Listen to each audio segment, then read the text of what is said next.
Hello, everyone. The world famous Settlers Lament back here again. And it's nice to see that some people are paying attention, like Joshua here. Okay, I always forget to mute a tab. Okay, yes, it is nice to see that some people are paying attention, like Joshua here. That yes, it doesn't matter that I'm late. Being late is in fact what makes me as famous as I am. And I'm not even really late, to be clear. Just as Gandalf always says, a world famous YouTuber is never early or late. He arrives precisely when he intends to. That said, whose fault is it that I'm late today? Well, this is actually a very easy one. And unlike normally, the fault does not rest on anyone that is actually present here. The fault is on Big Con and the feds, who are, of course, in bed with each other. How do we know this? Well, both me and David Carlson, immediately before this stream was supposed to start, both had internet problems that prevented us from connecting to the stream.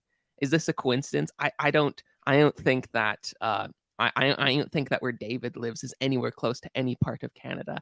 I don't think we're running on the same internet, whatever that's called, same internet things. So this is clearly a fed op if I've ever seen one, that both of our internet went down at the same time. And clearly this is because Ben Shapiro and Big Con at Daily Wire want to keep us down and don't want us to expose what's going on here.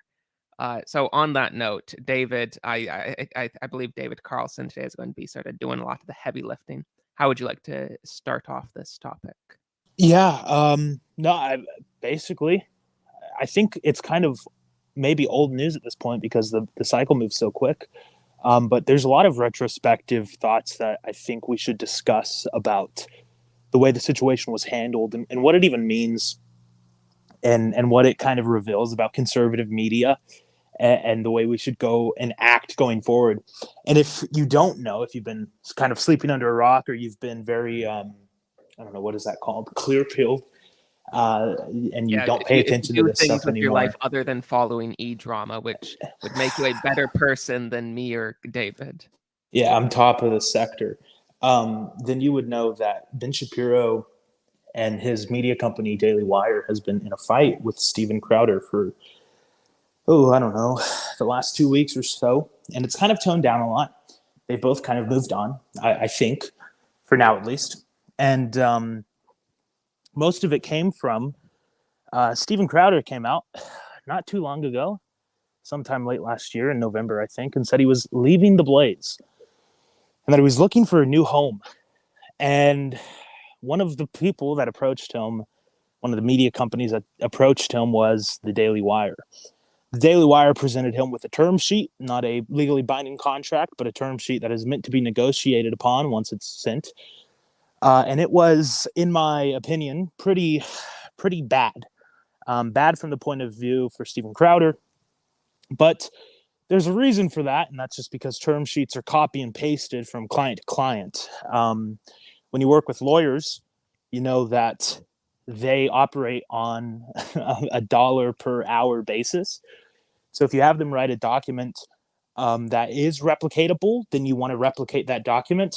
And basically, the terms of the contract had money going out of Steven Crowder's pocket for being demonetized on YouTube, upwards of 25% of all revenue. Spotify, another 10%. If he was removed from Apple or demonetized on Apple Podcasts, it would be another 10%. They want him to do ad reads, 60-second ad reads, 5 per show. And they said, we will give you, $50 million for 4 years, 2 years, 4 years, 4 years.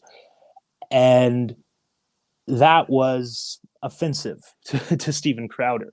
And a lot of people have been getting caught up on this number. 50 million seems like a lot, but you have to remember there was something different about this term sheet anyways, and that was that Steven Crowder would still be in charge of the production.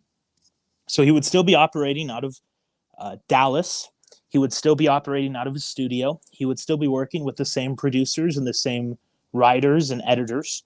And he would have to pay them out of that $50 million contract. That's the big problem, right? So if you do the math there, it's like $12 million a year, a little bit more. And that he says the company, his organization is a 25 to 35 man operation at any given time. And they think that they need more than that. But instead of negotiating, Steven Crowder kind of just decided that it wasn't going to work out. And so did the Daily Wire guys when they talked about it a little bit more. And that was kind of all it was for a little while. And then Steven Crowder, sometime in January, I guess, earlier this month, put out a rather short video, about 17 minutes long, I think maybe 30, outlining that Big Con, is what he was calling it, is in bed with big tech. Basically saying that because these types of contracts make them punishable by boycotts and by big tech censorship and demonetization, that in fact, this means that the big conservative networks were working with big tech in helping silence and suppress conservative commentators. Now, in reaction to that, Daily Wire was not mentioned in that video at all. Daily Wire came out a day later with a 57-minute long video of their president, Jeremy Boring, going through the contract line by line in a very transparent way. A contract, by the way, which is supposed to be confidential. Steven Crowder cited the contract for some of the clauses, but didn't reveal the whole thing. And this basically it caused a big uproar in the media. And I've seen these contracts behind the scenes. I was working with somebody who was going to be signed on with a podcasting agency or some sort of firm that handled these types of things. And it was as bad as Steven Crowder says. They basically own you if you don't provide the content, the daily or bi-daily or weekly content that they have in the contract. They do take money from you. It does reduce the amount of money you earn, and it can get to a point where you're paying more than you're making. And so obviously this is a big concern for Steven Crowder, as he has obligations to his employees and to himself. I think that, frankly, this whole spectacle was insane, but it only got more insane after Jeremy Boring responded, because Steven Crowder struck back with about a 12-minute video outlining, kind of debunking what Jeremy Boring, or at least in Steven's mind, debunking what Jeremy Boring was saying. He revealed a soundbite of a phone call that Steven Crowder had recorded all the way back in December. Mind you, this video came out in mid-January. So he was recording the phone call back in December and basically said that Jeremy Boring admitted to exploiting young talent. Well, I don't know about that, to be honest with you. I can say that the way that it was set up for the contract for Steven Crowder did seem a little unfair. And essentially what happened was the Candace Owens was scheduled for the Tim Cast IRL podcast at the same time. She went on, started an uproar. Basically, I think she did call Steven Crowder an a-hole, manipulative, and a liar. And since then, it's basically just been blow for blow, back and forth. Ben Shapiro came out and, said all sorts of stuff about Steven on his daily show. And the interesting thing here is Steven Crowder, Jeremy Boring, and Ben Shapiro all have like a long history together. Ben Shapiro, famously, I remember hearing this back in 2018 or 2017, when Daily Wire and Steven Crowder were really just starting to take off. Ben Shapiro negotiated Steven's first contract with Fox News when he was a contributor way back in the day, back in 2015 or 2014, which in internet time is eons. Jeremy Boring has been a consultant and a friend, quote unquote friend, to Steven Crowder. But this kind of reveals a little bit more that we can touch on later, which is when you're in these situations, like these people aren't actually your friends. They are just business partners. They're just business partners. Ben Shapiro was helping Crowder negotiate a contract. Jeremy Boring was giving him advice on business. And this isn't really what a true friendship is built off of. And there lies some of the problems that we see. The readiness of both sides to go knives out. Brett Cooper commented on the situation. She's a young contributor for Daily Wire. Candace Owens, as I've already established, went after Steven Crowder. Andrew Klavan, Ben Shapiro, Matt Walsh, I believe, commented on the situation too. The only person who really didn't was Michael Knowles. Michael said that Jeremy Boring was a good guy, and his interactions with Steven had been pleasant. I think that is probably the best approach for any company. If you have talking heads, to leave them out and to handle the negotiations and the subsequent fallout and drama behind the scenes with the talking heads of Steven Crowder versus the faceless and nameless executives of the Daily Wire. Because as you know, Ben Shapiro's role at the Daily Wire is as a host of a web series. He's not the managing editor anymore. He has no real, I believe, executive role there other than being a founder, which goes a long way, of course. But it's not necessarily how we think of it. He doesn't run the operation.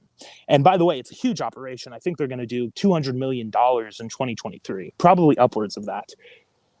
It's important to note that, like, I at the beginning, I think we referred to this as like Steven Crowder versus Ben Shapiro, and in the thumbnail I have a picture of Ben Shapiro, and stuff like that. But Ben Shapiro is just really a symbol of the Daily Wire. He's not actually the person negotiating this contract. The person that Crowder was negotiating with was Jeremy Boring.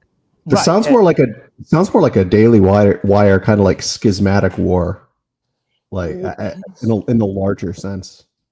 I wouldn't necessarily go that far, because they've all presented a rather notoriously like strong front. The only person who really did shy away from that was Jordan Peterson. Actually, this is something that I completely forgot about. Jordan Peterson, who's another contributor to the Daily Wire. The Daily Wire is like the Marvel Cinematic Universe of conservatism. They're just like consuming every large over the last year, every single large content creator. And I hate to be cringe like that. Oh, there's quote unquote conservatism. Right, exactly. With quotes. Well, we've been on we had a live stream on Settlers Channel talking about this, talking about Jordan Peterson. And he's not a conservative, in my opinion. How is he not a conservative? Jordan Peterson? Yeah, because he's like a right liberal. He's not a conservative in the sense that he values. He's like where I am. I'd say pretty much like everything in his in his personal conduct and like his ethics encourages a conservative worldview. Well, I mean, I'd say being personally, the same way I am. Like having a personal conservative life doesn't necessarily make you ideologically conservative. Yeah, I mean, politically, like we can debate that, but I'm just saying, like, he's been a very net positive. I don't want to debate Jordan Peterson, but like, every eighth grader who is getting into politics knows his impact on sort of getting us in the pipeline. But yeah, I mean, I've said that many times before, that I think he's probably had a net positive influence in the things he's gotten people interested in, and that I know a lot of people that got interested in Christianity because of him. But I think there's a difference between whether or not he's had a generally positive influence and what his actual ideology is. Yeah. I still think the best way to describe him, David Carlson now. He's still kind of a classical liberal, I'd say. Like, that's basically where I'd ping him. Yeah, classical liberal. We did one or two, maybe even live streams going through his conservative manifesto previously. And I'd say like that has a lot more conservative takes than he's credited for. I mean, there might be a portion, Settler. There might be a portion where, because he has a couple of more liberal takes, he values the individual. His takes on the Bible have been a little weird and wonkish, where we can say that there's maybe an overreaction where he's not a horrible liberal, Yeah. and he No, I mean, has I'm conservative not saying that. Like, tendencies, I'm not but saying he's far left. I'm not saying he's a center left liberal. I mean, center left and center right liberalism are different things. I'm just saying yes, he's like more of a John Locke guy than Hillary uh, Clinton. than like a Burke guy. right, yeah, more of a Uh, John Locke guy than a Burke guy. That's a great way to put it. Yeah. But anyways, in the beginning, Jordan Peterson, before it was revealed that it was And Daily to be clear, I mean Wire. that's fine. I'm not like you can be a John Locke guy. That's like I think that's wrong. No. But it's not like it's not. I'm not going to jail you for it. Sorry, Lockians. Throw you in our dungeon when we establish Yeah, our you're going to the theocracy. gulag. You're going to the Yeah. gulag, Lockians. So before it was revealed that Daily Wire was the real target of this contractual like spout that Steven Crowder was going off on, Jordan Peterson actually tweeted in support of Jordan Peterson tweeted in support of Steven Crowder. And that's interesting because he was then, he deleted the tweets later on before it was revealed that it was the Daily Wire that Steven Crowder was talking about. So interesting stuff. So maybe there is a little bit of a schism there, but I doubt it. I think that also is interesting because I mean Peterson was presumably signed not that long ago. He just officially came on board within the last year. So I mean Right. I don't know how long these contracts take, but I can't imagine it was that long prior to that he signed the contract. So I would imagine that the contract, or at least the original the original document that he would have gotten would have looked very similar to the one Crowder would have gotten, in which case you would have thought it would be obvious that it was Daily Wire, that it would have been obvious to him that it was Daily Wire that this controversy was about. Well, actually, the interesting thing there is Jordan Peterson appears to be kind of in some sort of entrapment by his daughter. It really feels like a lot of his business decisions and maybe his Twitter it has a lot of his daughter's hands all over it. So maybe there's a chance that he didn't even look at the contract that much. It could have been that his agent looked at it or his daughter was in control of it. And there's a lot to be said there about that girl. Yeah, that's possible. I also on this topic though, so I mean I'm not a lawyer. I guess I'm negatively job doxing myself. You can check lawyer off the list of possible jobs I possess, everyone. But so I'm not a lawyer, so I don't know this stuff very well. But I get lawyers are expensive, and I get writing these contracts and stuff is expensive. But it seems to me when you're making a $50 million deal, I don't quite know why you can't like just hire a lawyer to write up a unique contract, because there was some really weird stuff in that contract that was obviously not suited for Crowder, in particular the like minus 25% if you're demonetized, which obviously doesn't make sense for someone who's already demonetized. Right. So it just I don't know what like the answer to that is. That just seems really weird. They would send him a draft contract. I know it's not technically a contract, term sheet, whatever. A draft term sheet. That where they couldn't just like subtracted that one clause. That seems like a very weird way of doing it. I guess perhaps that was a part of the negotiation to make clear to him that like this is costing us, that you're demonetized, even if they expected they would remove that provision.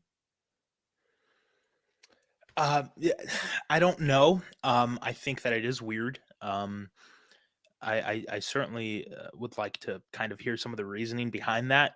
The way Jeremy Boring handled it was just kind of like, well, his agent should have gotten back to us and said to strike it, once negotiations started. Like all of this could have been settled in negotiations. And it's like, but I'm currently in the process of hiring someone for a business venture that the company I work at is about to take. And something that is in my mind about sending an offer letter to this individual is how much money are they currently making? They've told me how much they're making. I don't want to lowball them to the point where they get, their pride gets in the way and they overreact and just drop the negotiations altogether. Like this is an important concept that I don't know if it was just the hubris of we're the biggest conservative media institution online, of them thinking that they can do basically whatever they want, or if it's just an honest like accounting mistake, a lawyerly just like, oh, we're gonna send him this and see if he bites, and honest mistake versus intentional, like we're gonna get as much money from this guy as we possibly can, type of thing. Like, it's tough to say. But I'll go ahead and share my opinion on the whole situation, and it's that I've already kind of said, I think the Daily Wire folks handled it badly by responding the way they did. They could have stayed silent on the whole thing. They could have. Steven Crowder didn't name any of them. And then when they did come out, I think Jeremy Boring's response was very appropriate and very good. And then Steven responded, and then it was just like, pit bulls in the middle of a playground. Like they were off the leashes. Steven Crowder was attacked by basically the whole slate of the Daily Wire folks. And I think that was a bad move. Like, if obviously Carson and I work with American Virtue, and I run that as the executive director.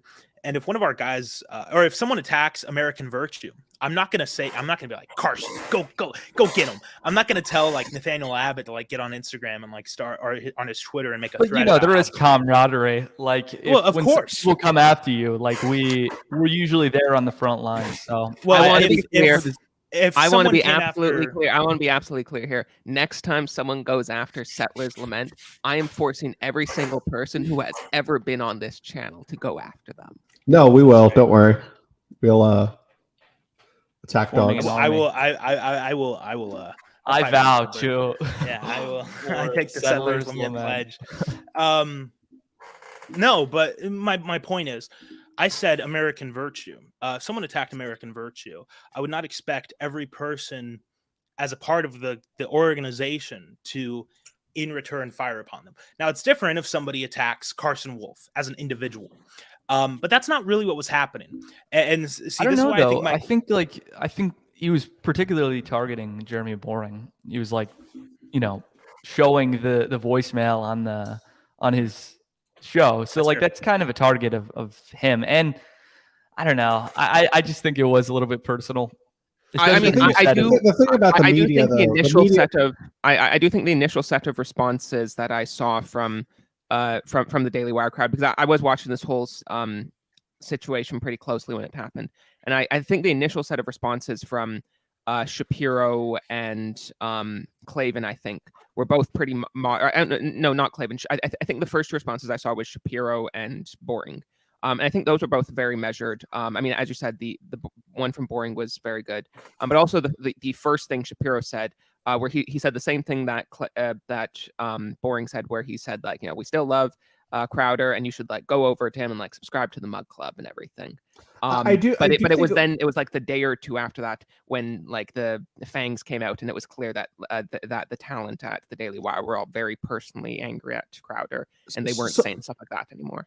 So I do think it was generally after Boring, and like just overall. But have you guys noticed that the media has been like, when I say the media, I mean like online commentators, because the actual media is not really covering this, because why would they? But they're making it seem like it's some sort of like blood sporty type thing between Crowder and Shapiro specifically. Feels like what was it? The Ethan Ralph stuff feels like that. Like and like they were going crazy over this stuff. So it's like, are we really like that low? Are we that low right now? Right, exactly. And this was kind of like the whole point I thought of like bringing the stream idea to Settlers Lament was to kind of talk about a greater conversation about the problems of conservative punditry and like the fight for eyeballs and entertainment. And I think that herein lies the problem, is like, does Steven Crowder run a movement?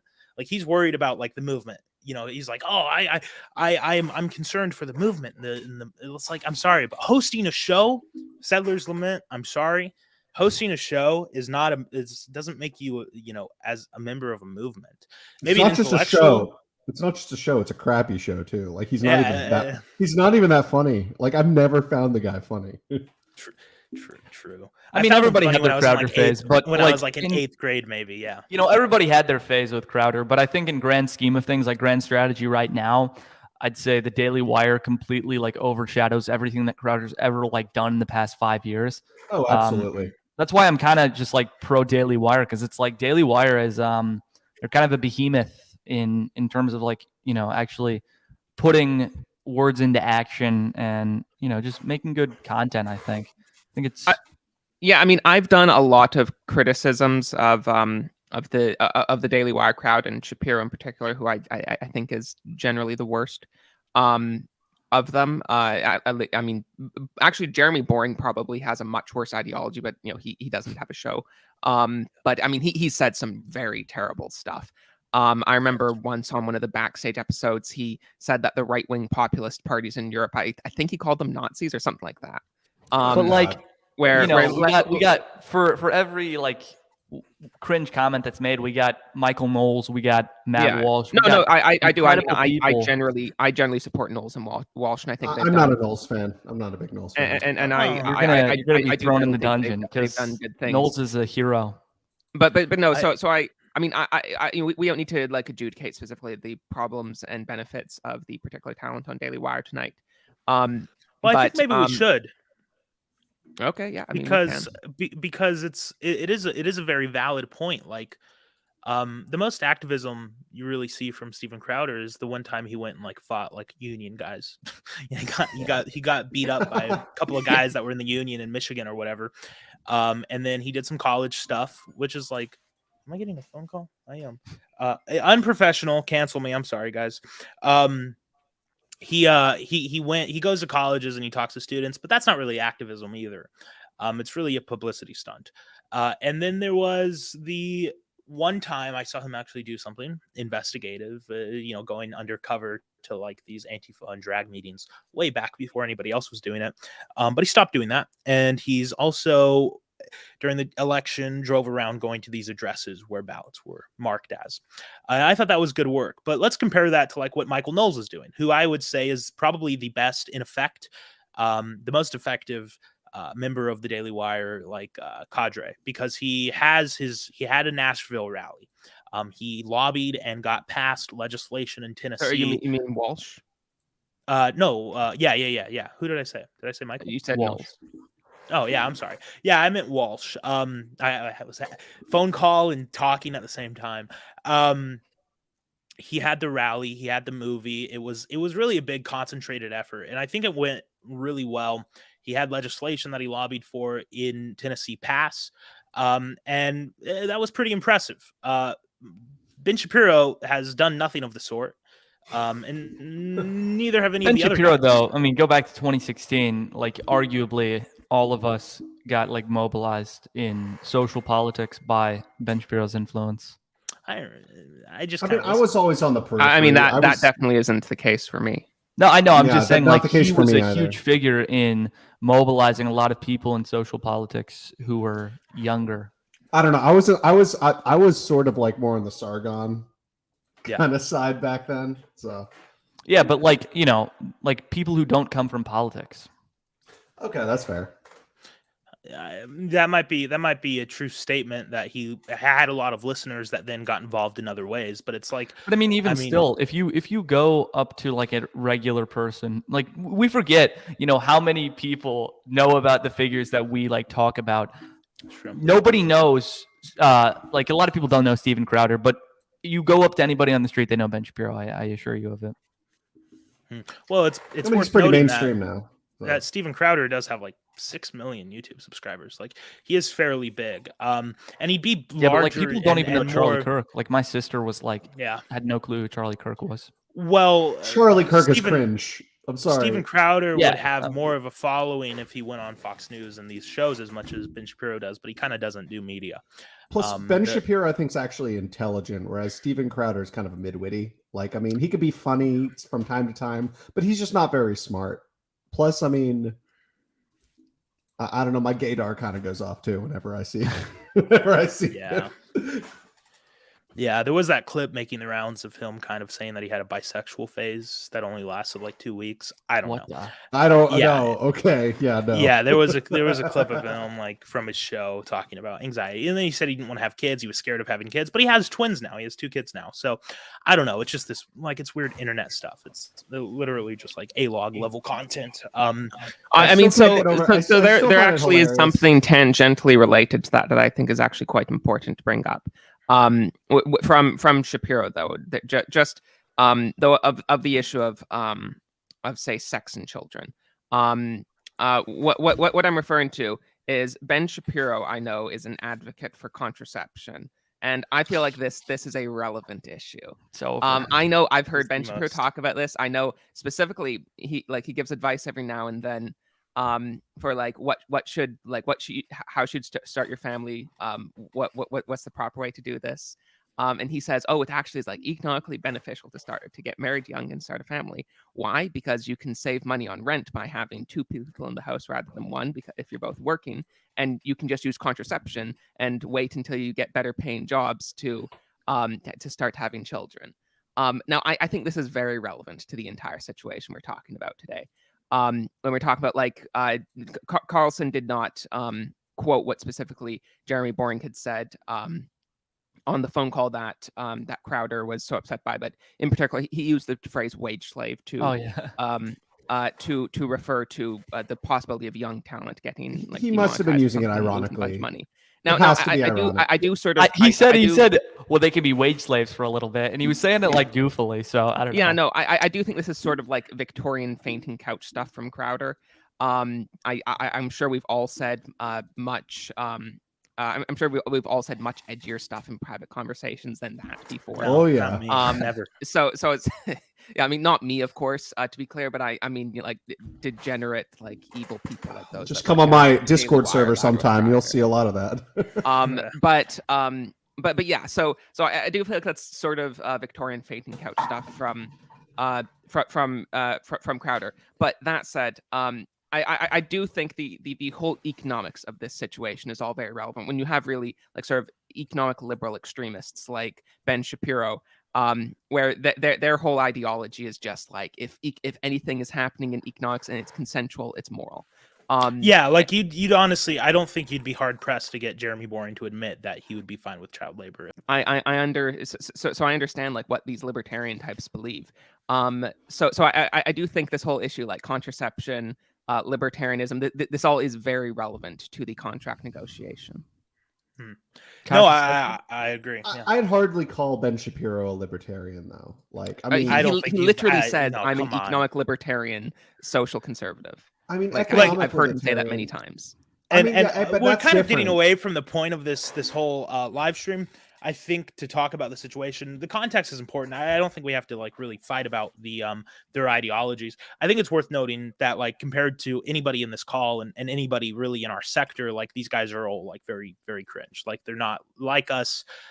There are some good points they make. They do a lot of good stuff on like the trans issues. But like not like everybody can on be a so lot based. of I'm not a big, I don't know a lot about Knowles. I'm not like a huge Knowles fan is of so him, our no. guy. Like I would take, well, Knowles follows American Virtue on Twitter, which Exactly. like, makes me biased a little bit. Yeah, Like Ben that's kinda Shapiro based. doesn't. But like also like Um, not everybody can be as based as us. Like you need Well, that people... because they follow, and this is the argument, right? It's because they have to stay on YouTube to funnel their audience to the Daily Wire Premium. And so this is the question. Obviously, in action, I have my opinions on that because I run a YouTube channel, you run a YouTube channel, and so there are obviously things that we can't say on those channels because it is important that we maintain our audience so that we can do good through that, even if that means that there are some topics on those platforms that we can't broach very directly. So that's the argument here. It's like Steven Crowder is understands that too, because he also has a segment of his show where he says piss off YouTube, and then he goes behind the paywall. So does the Daily Wire. They have that thing. They have 2 hours in front of the audience and then an hour behind the paywall or something like that.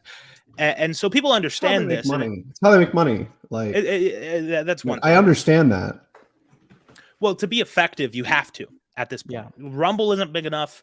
Odyssey certainly isn't big enough. There's no other platform out there big enough to have a real effective audience that where you can successfully stream and do your shows while also like getting your message out there openly. So Steven Crowder is accusing Daily Wire of leaning too far into that, whereas he's found the perfect spot. He's found just the right spot. Of being demonetized. It's like, yeah, of course. like, dude, Daily Wire has built a successful conservative empire. Like, that's nothing to look down upon. Conservative. This is the discussion, right? This I is what we've mean, been yeah, talking I about. mean, like, look at, I'm a big Knowles supporter. Okay, I'm a big Walsh supporter. I'm a big supporter of like. It's just people because who you're are- Catholic. I mean, how? Yeah, no, I'll admit it. They're Catholic. They're true to their faith. Is that not what we want? Is that not what we want? People to be true to. Well, I Christianity? don't think David Carlson does want people to be true to the popish faith. I mean, you were saying you like you don't like the perspective of being like pro contraception. Catholics are literally. No, our I'm church. Catholic. So- He's super Catholic. Yeah. Yeah, Um, I'm Catholic. I was just making a joke about Carlson being a Baptist. Yeah, I know. Yeah. But Whereas, yeah, I mean, like hey, they are conservative, I'd say. it depends how you Yeah, no, I mean, I want to be clear. I know Charlemagne is. I mean, I perhaps this is a accurate representation of your position, Carson. But I mean, I certainly would not say I'm a fan of the Daily Wire. I'm very critical of them. I'm just trying to put my views in context. Okay, I kind of personally like some of Ben Shapiro's movie reviews just because of how contrarian they are. Oh, it's You like didn't like the Batman. It's over. No, He's I like- know he's- it was funny. Like the he is- Batman. You don't like the specifically Batman, referring and to- we're gonna have to argue on that. he's such a That was a peak good like Reddit libertarian. Like when it comes to film reviews, I get it. Like yeah, most of the films aren't good, but his criticism of them are so shallow. Anyways, Steven Crowder, Ben Shapiro, Daily Wire. Yeah, no, I'm not racing to see who is the biggest fan either. But you know, I think that this conversation alone kind of displays some of the skepticism I have towards things like this, which is real political change happens in the community. It happens in your backyard, happens at your church, happens at the city or your county city council or your city council. Yeah, not your county commissioner, state senate, state house, stuff like that. Ben Shapiro and Steven Crowder could take all of the money they raise, and if they were able to raise it on an annual basis and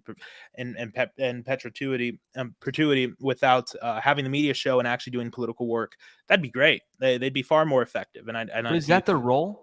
Like, no, of course it's not. But yeah, this is my point. Where they're fighting for eyeballs, taking away from like what's important, I think.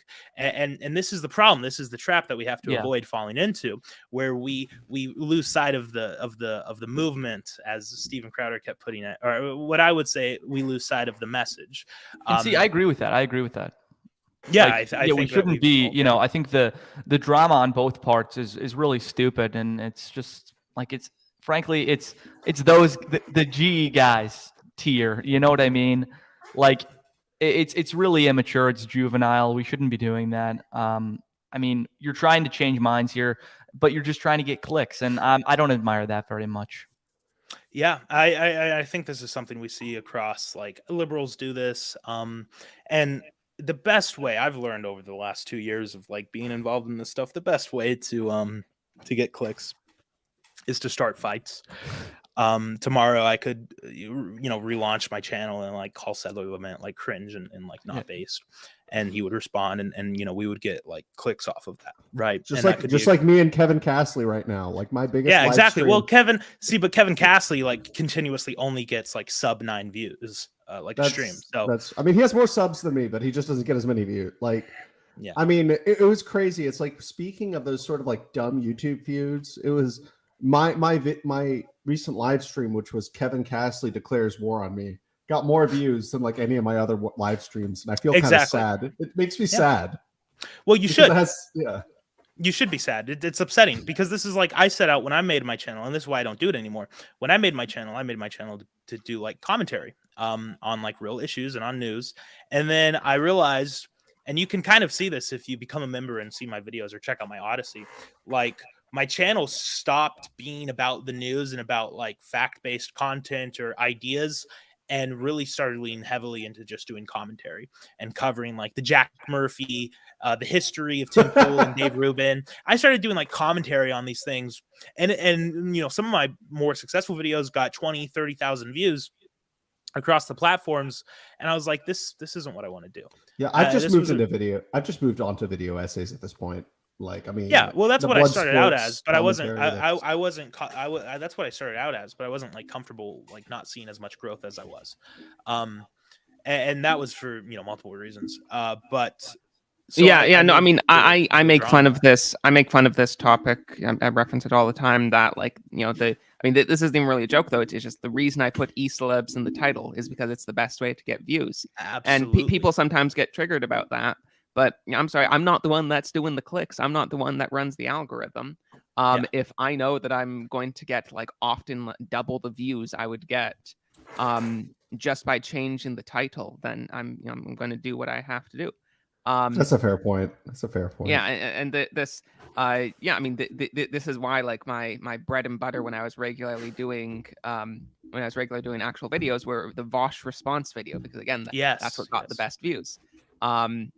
And yeah, so no, it's unfortunate. But that I mean, so that said, I don't want to like pretend this is purely just like a psychological, like people are just this stupid. There is of course the algorithm to remember. That it's not just that like people are just monkey brains. It's that there's an really, algorithm that is serving this in a very specific way. Like a lot of people are just monkey brains. Like a lot of people seek this out. A lot of people like it's like the trending tab on Twitter.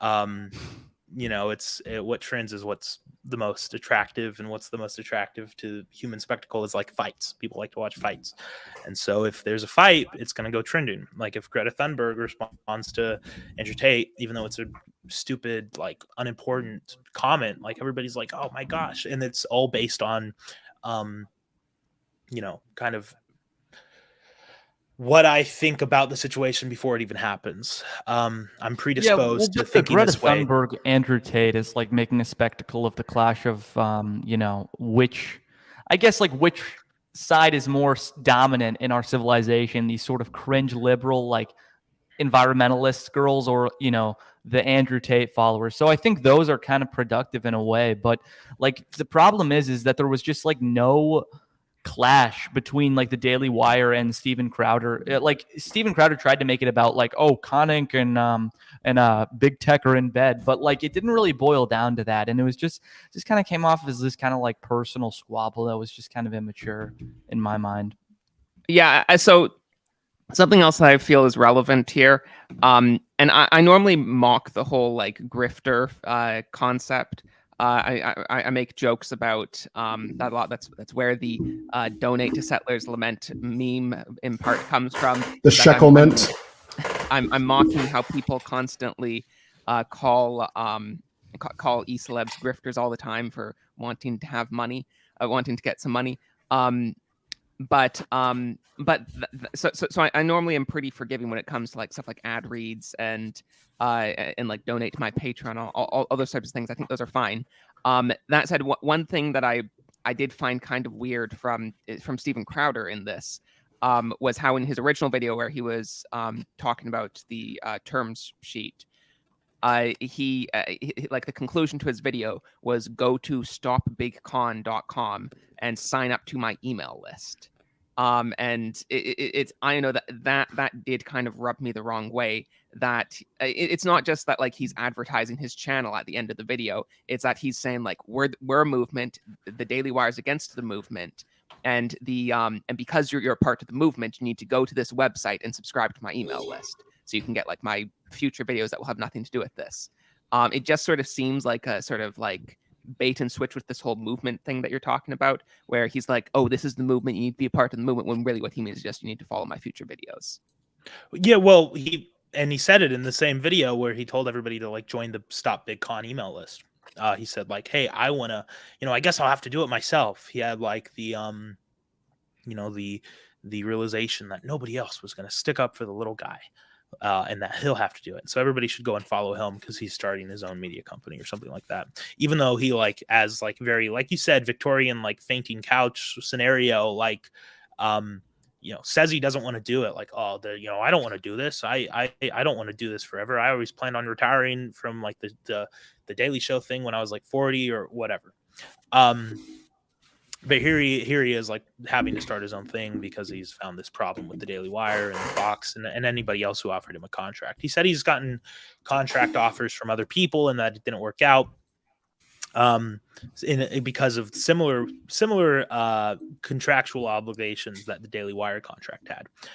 So we can assume that because he was with the Blaze, and he was with the Blaze before the Blaze was the Blaze. If you remember back in the day when he went daily in 2017, very early on, he started his own media company with him. It was Mark Levin's, I think, but it was him, Mark Levin, Michelle Malkin, and Mark Stein, which is honestly, with the exception of Levin, like a very based lineup. Mark Stein is great. Michelle Malkin's good. And Steven Crowder's like, whatever. Levin used to be a client of mine, actually. Oh, I'm so sorry. No, his wife was a handful. I bet. I watched their CPAC interviews. I did a video about Mark Levin on the American Virtue channel. She literally.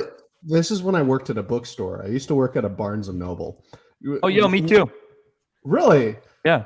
Yeah, least bad job I've ever had. It was so much fun. But she came in. She used to come in, and she would complain that his books weren't on like the front like octagon, and it was the funniest thing. Horrible. Then she'd go to the Judaism section after that. That's funny and apt. Anyways, the point I'm making is, like, he had this his own org that he like joined when it first started, and then they merged with Glenn Beck's thing, which became the Blaze. And so his contract was grandfathered in. It was obviously a 4-year contract from 2017 to 2021 or whatever. And he liked the terms of that original contract. He was a much smaller organization at the time, a much smaller operation. It was just him and, like, I think his one like producer, which was like went by Not Gay Jared.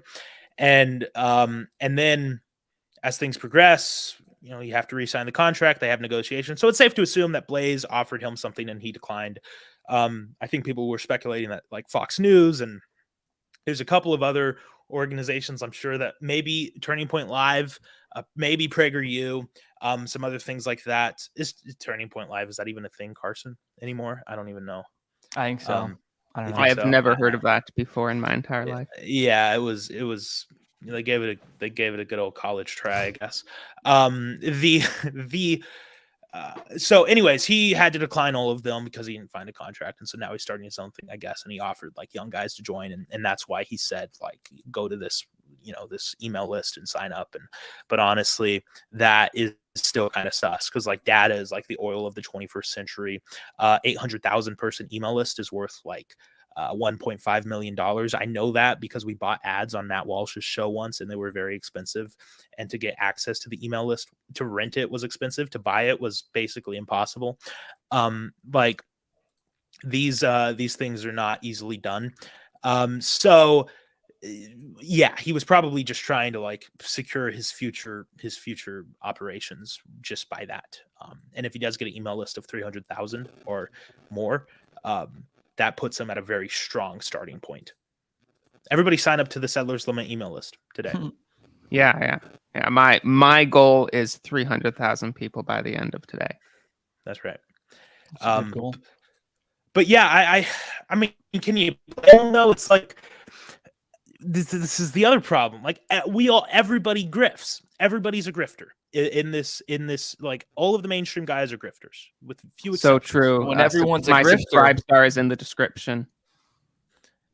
It's like and let me Speaking of correct that. grifting, we are almost 50 minutes in and there hasn't been a single super chat. Someone please fix that.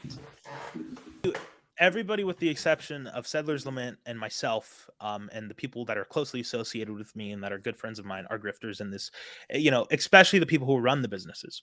The people who, like the Jeremy Boring types, who say, like, yeah, you know, we can let the kids be. I mean, are we just saying a grifter is like somebody who just wants to have a family in the future? Yeah, like, is someone. that the definition Yeah, of it no, now? I mean, this actually, is like, why I've the always people who mocked want to secure their financial future. Yeah, that's how we define grifter. Right? Like, is that? I think. I mean, I'd say that's how some people more in, like, you know, these sort of spurgs on the internet would define it. Exactly. But obviously, a grifter is not That's not what a grifter is. It's somebody who's just like, Who's you know, lying. trying to squeeze as much cash out as they can Yeah. at the expense of their messaging, I think. No, that's very true. Like, you're right about that. And when I say grifter, I use it in a different term. I use it the way that you just said. Like, of course, if you're trying to make money off of this, this whole online process of like internet politics, you know, you're not like grifting in the negative sense that you are lying to your audience and trying to squeeze every penny from them, to the point where they're donating to you even though they're in debt and stuff like that. But everybody is trying to make some sort of living so they can employ the 35 employees that they have, you know, at the Steven Crowder Incorporated or whatever, so they can continue to run their business in Nashville like Daily Wire does, so that they can continue to expand and do all of this other stuff. That's actually really funny. That's a funny reference, because in the middle of Ben Shapiro responding to Steven Crowder, calling him a fake friend and a bad person, Ben Shapiro was like, "And now, a word from our sponsor, NordVPN."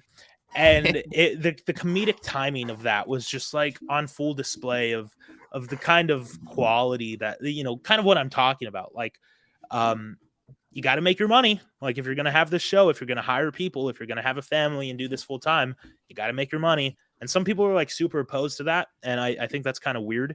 Kind of like Sedler keeps saying, but it was funny. I remember watching, it was like Bill Maher on the Sunday special for Ben Shapiro, and he kept calling Ben Shapiro out for like his 5 ads within like 15 minutes.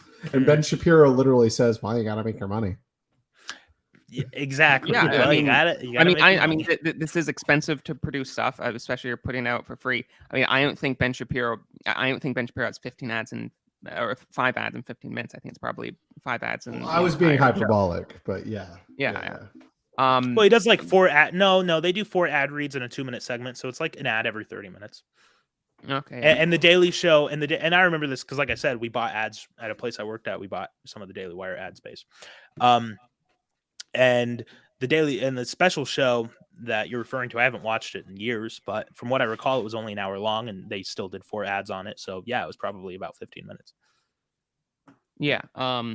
But yeah. So yeah. So I this whole this whole grifter stuff does just kind of seem a bit meaningless to me. Yeah. I think does no one even listen to me anymore? Charlemagne's so true. But yeah, no, I mean, it is really infuriating. You will get people who will say like, "Oh, you guys are having ads constantly," and then, "Oh, you guys have content behind the paywall." Well, I really like, unless you want all content to be produced like how I produce it, with just my $30 microphone and whatever randos I can wrestle up through Twitter DMs. Ouch. Are you calling the Politicrat a rando? Yes.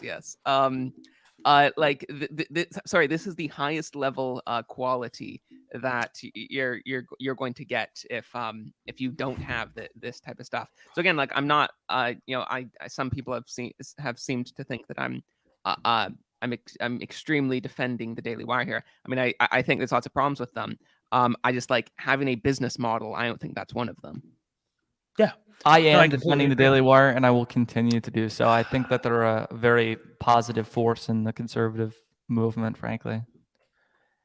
I think Walsh is. I think we're just at a crossroads there, and I don't think that we're going to come to an agreement. Not to say that you're entirely wrong, but I think it just goes down to. I mean, like, you need a hierarchy in your movement, and the Daily Wire is high up there. That's just kind of how it goes. You need people to be reaching up towards it and to be thought leaders in your movement. That's just how it goes. You can disagree with them being the right thought leaders, but like, Daily Wire does a good job of reaching people. You even said it yourself with Matt Walsh's stuff. He did that through the Daily Wire. Yeah, I mean, and that film that he put out, it did, like, my sister, and the book he put out too, like the kids book he put out. Which is like another. Is it like something? It has the word. Does it have the word type? Does it have the word woke in its title? No, it's like Johnny the Walrus. It's about a walrus, or I don't know what it's about. It's about a kid who wants to be a walrus. It's a baby's book. I go to my. It's about like transgenderism. Yeah, it's a commentary on transgenderism. Of My course. mom bought that. My mom bought that book for my sister because she had a kid. And like my mom doesn't know who Matt Walsh is. Like my mom's like, she's like good. She's like based. If you get Well, her on the is issues. is she like a Baptist too? Yeah. Yeah, so she has to Baptist. I go to. It's- By the way, Settler. I go to a Presbyterian church now. Okay, base. That's a little better. No, it's funny. Even my lapsed. I don't know. Is that better? Even my Yeah, my that's much better. I'm a crypto Presbyterian here. You just are not up on the settlers. Crypto Calvinist. I just want to say it's funny. Oh, Even my right. even my liberal lapsed Episcopalian mother thinks that the trans stuff is really weird. Like at this point, like I mean, she has Yeah, So- I mean, Wow. the, Well, I mean, arguably, I mean, like Daily Wire was really responsible for bringing a lot of that to the forefront of our political sphere. yeah, no, I mean, I think the stuff that Matt Walsh, I think Matt Walsh has been a very Calvinists big. or schizos. Yeah, I think Matt Walsh has been a very big net positive. I'm happy to say that. I don't know if I'd say that for the Daily Wire as a whole. I think Ben Shapiro is a net negative. Who is Matt Walsh without the Daily Wire? Yeah, no, I mean, He was at PJ Media back in the day, I think. No, I mean, What I was agree. I mean, PJ Media? Matt Walsh would not be Don't would worry not about be it. the size he's at, if not for the Daily Wire. I agree with that. It's just I know it seems to me like Ben Shapiro exists because he was pushed really hard by like by Big Con with lots of money. Where Matt Walsh exists, I think, because he's like speaking to something that's real in the conservative movement. Yeah, I'd say that's fair. It's also important to remember Amanda Milius has done a lot of good, like insightful tweets. I don't want to say reporting, tweets about this. I hate it when people say, done some good reporting on Twitter. It's like, okay, come on. She's kind of pointed out like the Daily Wire got started from the Wilkes brothers, which is a big oil money family in Texas who got their money by basically selling out to China. And Ben Shapiro and Jeremy Boring are, like, as we discussed, more libertarian, free market economists, like socially more liberal. I remember distinctly back in 2017 listening to Ben Shapiro talk about drug usage and saying that, like, yeah, I mean, maybe I would ban like angel dust and like hardcore like fentanyl laced cocaine. Like, yeah, I'd ban that. But like most drugs are like fine. I believe that those should be legal in the confines of your own household. Like very like socially like liberal stuff. And Amanda Milius' point is that the Daily Wire was funded by big oil money to basically stop the Trump revolution, the populist revolution in the American conservative movement, which is an interesting point because that's kind of in a big way a role they played. I remember distinctly back in 2017 during the special election in Alabama, because Jeff Sessions was appointed to the White House, that they were hardcore anti-Roy Moore. Roy Moore, by the way, a good person. And I know people who know him personally, like what they said about him was not true. I don't know. And they lost that election, and he was a you know, they dogged on him because he was a very like Trumpian kind of figure. You know, Daily Wire does play like defense for people like Nikki Haley, for people that are kind of in that vein of like socially approachable and kind of popular, like Larry Hoganites, but not you know, they won't go out of their way to defend Crenshaw or Kissinger. Maybe they would they probably would defend Crenshaw actually. Wait, you mean you mean Kissinger? Yeah, whatever. Kissinger's the based foreign policy guy. Base foreign policy guy. Okay. Open up with China. He's bought by China, by the way. Kissinger is the old. Well, I respect him for being a neo-Spenglerian. So word salads. I can't. A neo-Spenglerian. That's funny actually. If he does have like yeah, there are good things about him. I've actually done He wrote his 500-page undergrad thesis at Harvard, which still has the record of being like the longest thesis at Harvard on it was about nukes and stuff. No. How we should return to traditional means of warfare. No, right? but it was specifically about Arnold Toynbee and Oswald Spengler, and about how like the modern progressive view of history is cringe. Oh, well, that's nice. It's a shame he's he's a globalist. You know, but anyways, my point is, you know, they'll defend these more moderate politicians, and I think in a big way, like not everybody, not Matt Walsh, definitely not Michael Knowles, plays a very big bludgeon to like the Steve Bannons and the because you have to remember also Ben Shapiro and Jeremy Boring decided to make Daily Wire after Ben Shapiro got in a fight with Steve Bannon and Milo, who, you know, Milo. Yeah. Yeah. Oh, I gotta head out, guys. I'll see you. Okay. Okay, At Breitbart. Like that was the focal point of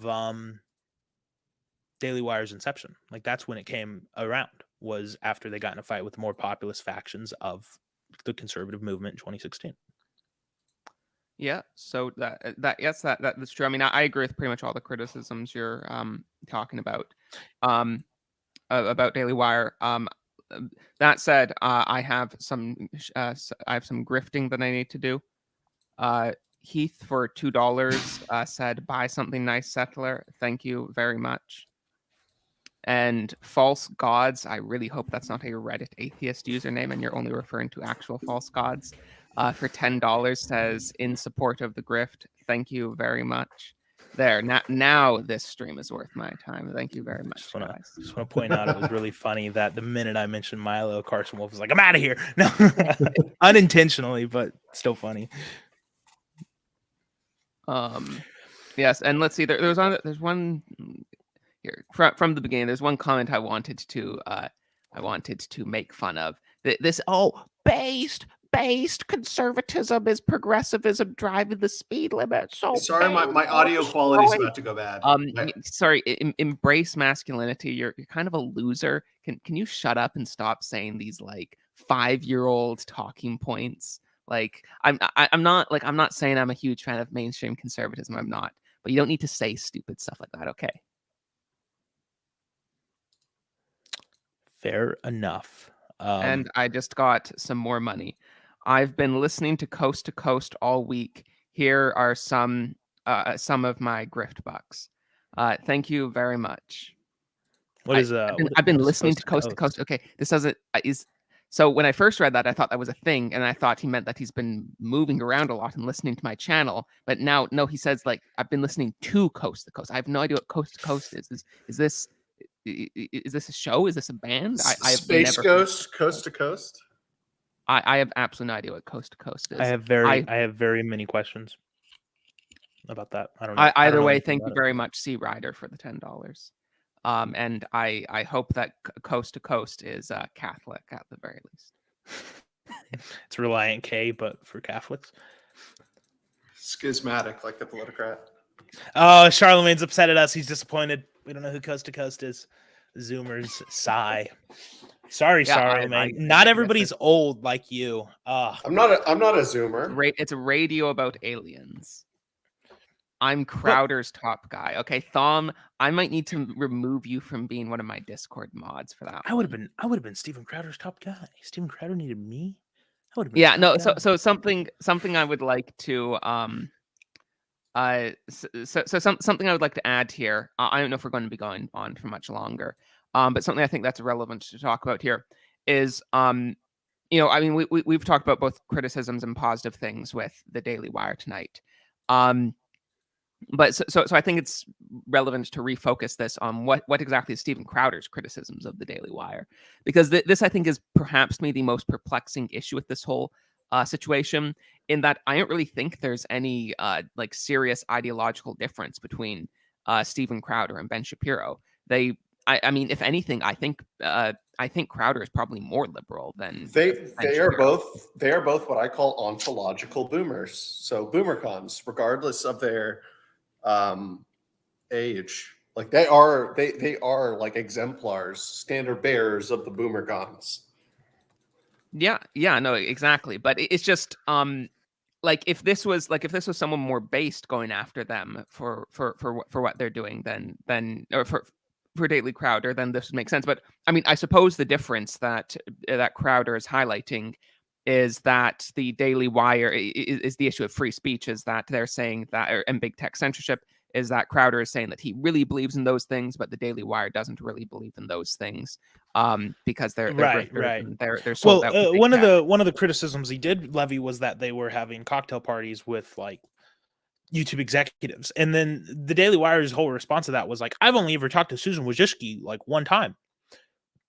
And like, if you know anything about how these companies operate in the tech world, like they have political advisors, they have safety and management people. Like, just because Steven Crowder says that you're hanging out with executives doesn't mean you're hanging out with the president of YouTube.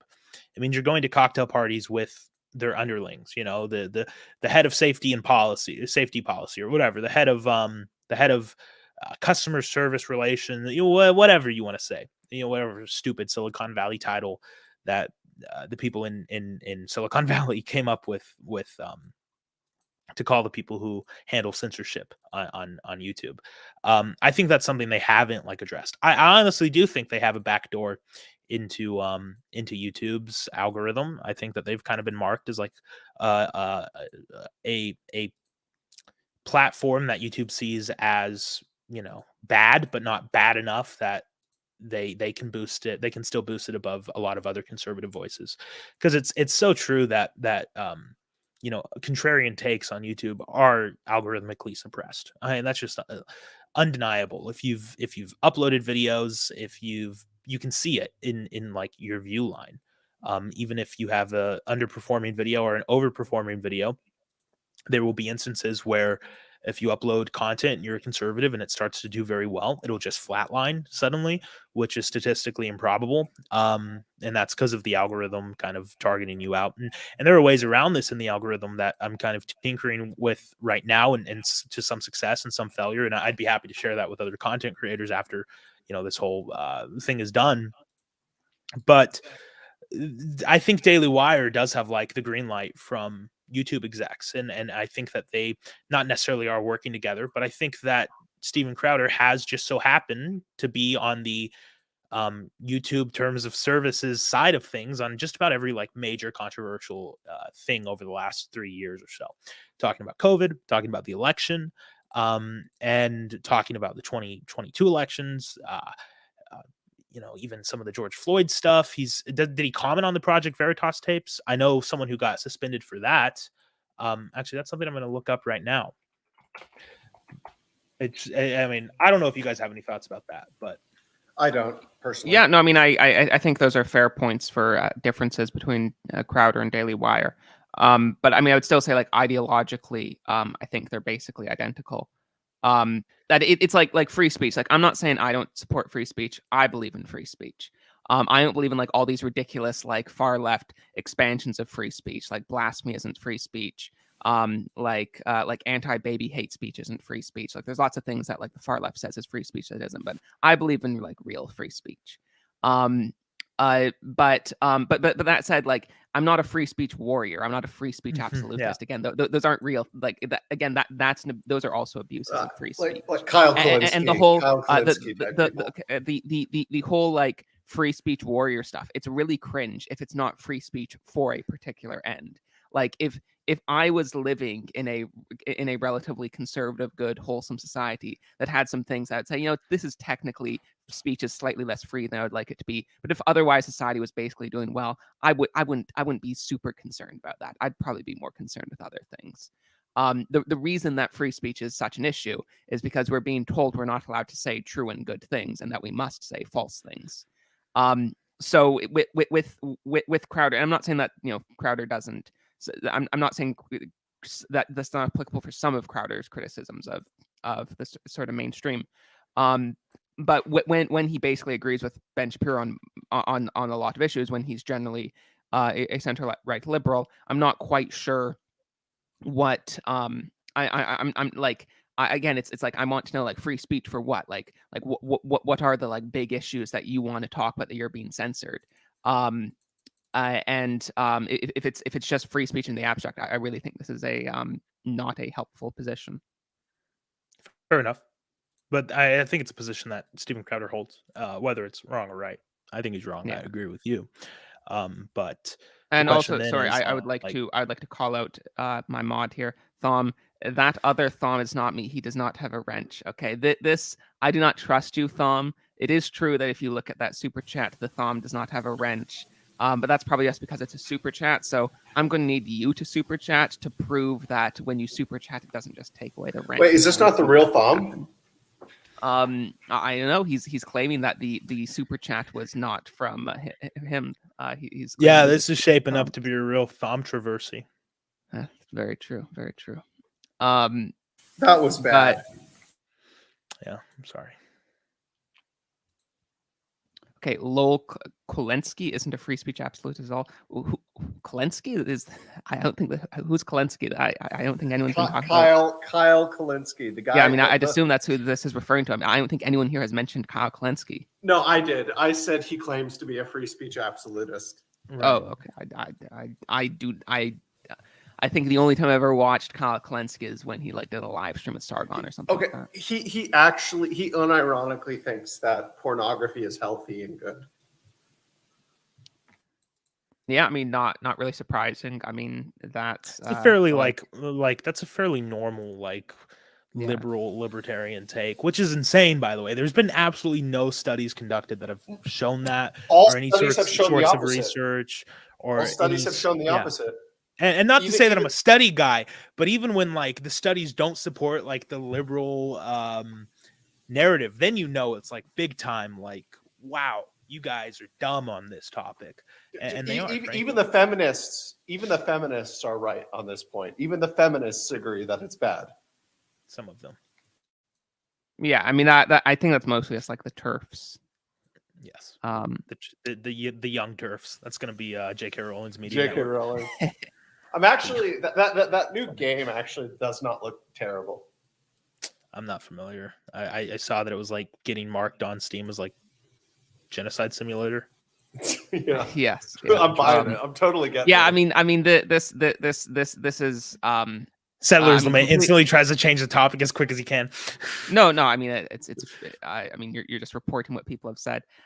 No, I mean it's just funny how Harry Potter is very explicitly left-wing media. And that it now is something that the left is shunning because the author is just not quite up to date. Well, I don't think it is an inherently Calvinist series if you look at the symbolism. Let's go. Wait, that's not a good thing. I know, I'm not sure if that's true. Yeah, I mean, that would be based if it was true, but I'm not sure if that's true. I'd rather it be Calvinistic than secular. Obviously, I'd rather it be Calvinistic than anything because I'm Calvinist, I guess. I believe in the things that Calvinists proclaim to believe in. But I would hope you were if you're a Presbyterian. Well, I'm a member of I'm not a member of a Presbyterian congregation. I haven't been confirmed into the church yet, but what's going on there, big guy? A lot of can you mute your mic, politicrat? Oh, I'm sorry.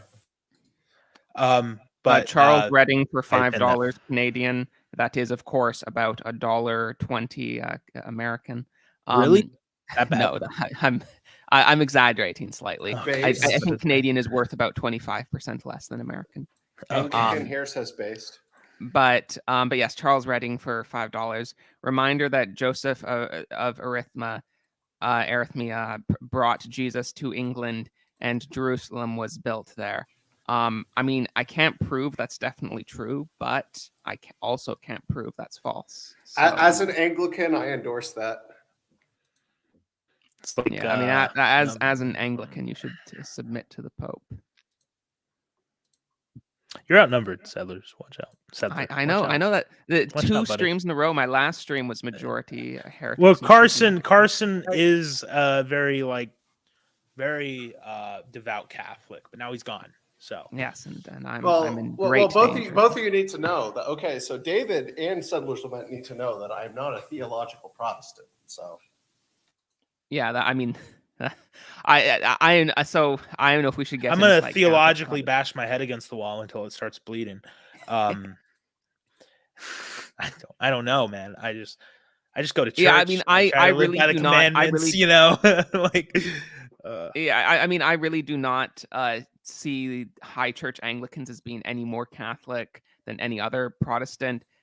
it's really irrelevant if you agree with Catholics on specific doctrines, if you disavow submit to the the way Pope we and get to stuff. that doctrine, which is the church. Mhm. So I mean, I'm not saying that everyone outside of the Catholic Church is just theologically equal. Like, I wouldn't say that Eastern Orthodox are the same as Protestants. It's like Godwin's But law if you of don't, Settlers Lament Stream. I mean, How we're long close. until We're closer theology. to you guys than Eastern Orthodox are. I think that's absolutely false. That's completely untrue. Theologically, that is absolutely No, that's completely false, because you don't believe in an infallible church that combine people's consciences. This is like that YouTube meme of like two retards fighting. I'm just like, I'm the one with like the bong and like, yeah, fight. Sorry, I'm joking, of course. I love my brothers. Yeah. in Christ. Politicrat isn't a retard. Yeah. not that much. Sometimes they can be. Anyways, speaking of retards, Steven Crowder, am I right? Yeah, I mean, do we have more to say? I really don't. I think that a lot of the conversation was all over the place, really, because we spent a lot of time talking about like how based one or the other is, and honestly, I think that and how based like the members of the Daily Wire cast are, and I don't think they are. I think they're all pretty cringe. That's my evaluation of the based or cringe scale. Like Steven Crowder, cringe. Daily Wire as a platform, few exceptions, I guess, on occasion, but major, overwhelmingly cringe. And then the other thing that I think is worth pointing out, we need to make it less about the clicks. We need to make it less about the internet drama. We need to focus on what actually matters, and that is like learning or growing. If you're clear pilled, and if you're not, then like getting involved and actually doing something and building a community either online or in person over things that are good, not over things that are worth yelling at each other on the internet for. It's just a waste of time, and I think that we should really reorient ourselves into a better direction, talking about not just squabbling, getting in fights over which streamer we like most, and our show host we like most. I think that it's all just it's a big cope for like political inaction, or even and when I say political, that can mean community, like church governance and family governance. I think a lot of the times we substitute the responsibilities in our lives with like observing things in the sphere, in the sector, and being like, yeah, I'm a part of something. It's like, no, you're not. You watch Steven Crowder online. You're not a part of anything other than an audience that's getting grifted. So anyways. Yeah, Pete, you can say that to Kia Makota, but I don't think you're on my subscribe star list. So I can try. Hey, even I'm on his subscribe star list. I'm not. SMH. I never will be. No. I don't know if I still am, but I was at one point. Anyways, I'm really glad that my point was just completely overshadowed by that. No, Sorry. I completely sorry. I do completely agree with what you're talking about, and I want to be clear. People people misunderstand my position on this type of stuff. I have never supported political abstinence. That has absolutely never been my position. I mean, I do think in Canada that there are no conservative political parties that exist, and that there's just none that are worth voting for. But I do think in many other countries there's practical there are political parties that at least sometimes are worth voting for, and that we should and that conservatives should get involved when possible, and that I do think there is real positive political change and positive political activism that people can do.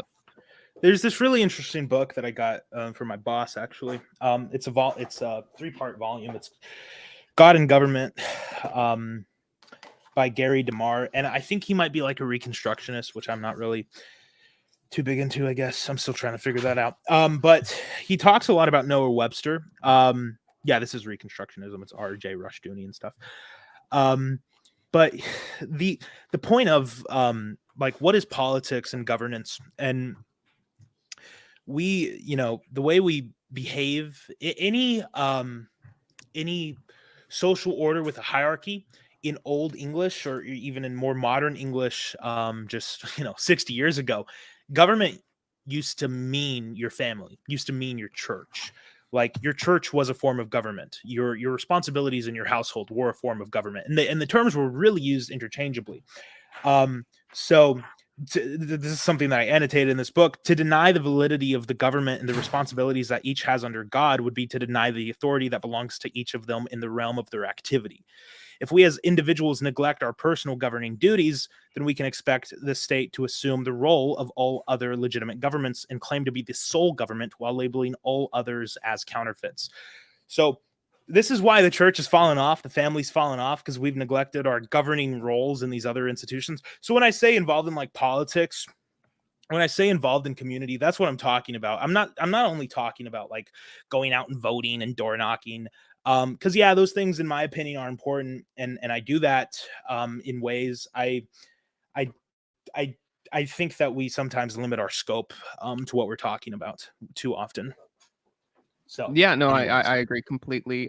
Definitely get involved in your church community. This is recently I've been seeing some stuff online by one of the most autistic centers of the internet, right? And I know that that's a very steep competition. But perhaps the worst is the internet neo-pagans. And I've been seeing some stuff from this, and I think there obviously are theological problems with the internet neo-pagans. But I think there's also to put it lightly, yeah. But I think they're also equally deep. There's very big practical problems with them, and that's that their entire religion is something that's just isolated and asocial. That these people are not going to their local like racist neo-pagan church. They're just posting online about how based Thor or Zeus or whatever is. This that is like the most extreme form of this religious asocial aspect. But that said, I think a lot of Christians or people that belong to like other like real world religions also can fall into the same trap of having a very asocial religion where they're like debating people about theology on the internet, but they're interacting with their own actual real life church as minimally as possible. Like, maybe they go to church every Sunday, but they're not actually like interacting with people. They're not actually going to events and stuff like that. Well, it's I do think this is a very serious problem. That if you one, join the one holy Catholic and Apostolic Church outside of which there's no salvation, but two, if you're going to be a heretic or a schismatic or an infidel, then still try to be a part of your religious community, even if you unfortunately do not have full Catholic communion, which you should. But if you're not going to, then still you should be a part of your religious community. Well, I caught some of the replay of your guys' stream with Ryan Turnipseed over the weekend, and I was very deeply encouraged to hear the other side of that, the continuation of that story. I wasn't aware that there was actually a change in the approach that the church was taking to that catechism that was coming out catechism because of the large pushback online, which was arguably started in many ways by pushback, not only online, because if it was just online, it wouldn't matter, but also in the congregations of these churches that are a part of the Lutheran, what church is it exactly? Which part? LCMS is the LCMS. Right. Yeah. So it was very encouraging to hear that, because that's what I think Sedler is getting at here, is that there is, and we see this in more than just paganism too. We see online theo bros that are, not happy with the quality of the church that's near them. And they just kind of, they're like, oh, the church, that I subscribe to and I believe in, and the doctrine of that church, there's no church around me that really teaches this, so I'm just going to sit at home and read online. Like, really? Like, that's an abdication of your governing responsibility. Definitely. I mean, the most extreme form of this in not in Catholicism, in quote Catholicism, and among people that would call themselves Roman Catholics, would be sedevacantism, where This is something that, like, if your only interaction with Catholics is online, especially in online right-wing circles, you might think sedevacantism is like a real thing that people actually practice. It is not. There's like, I don't know, dozens of sedevacantist priests in the entire world. It's a hyper niche religious movement that almost any like Protestant denomination is bigger. Like like any like niche Protestant denomination is, generally speaking, probably going to be bigger than it. There's like, I know, I think there's probably like, I don't know, it's very, very small. What's it called? Sedevacantism. Sorry, are you not familiar with this? No. Yes, sedevacantism refers to people who think there hasn't been a valid pope since 1958. Oh, yes. Okay, I'm familiar. Yes, yeah. And especially what's even more ironic about this is like the most popular form of sedevacantism online, at least according to like YouTube subscribers, is Most Holy Family Monastery, Vatican Catholic. And even their specific brand of sedevacantism is hyper niche, even by sedevacantism standards, because according to them, if you go on their website, they say this is them. This is what they say on their own website. We are not aware of a single priest, and they're talking about sedevacantist priests, not like real Roman Catholic priests. They say on their website they're not aware of a single sedevacantist priest in the United States that is not a heretic. So even of these like dozens of sedevacantist priests, the most popular internet sedevacantist group thinks they're all heretics and they're all wrong. The number of sedevacantists is unknown and difficult to measure. Estimates range from tens of thousands to hundreds of thousands. Yeah. Thanks, Wiki. Yeah. Yes. No. I mean, so it is hyper niche. That said, I mean, it is kind of funny. Mel Gibson was raised sedevacantist. There's controversy about whether or not he still is one. But he was. But so I guess that's like one mainstream figure. That was a sedevacantist at least at one point. But yes. So just my point is like, you know, it's the same sort of thing where you know, it's very spiritually toxic. You take this like hyper niche theological position, and the conclusion of it is that you need to just like sit at home and pray the rosary.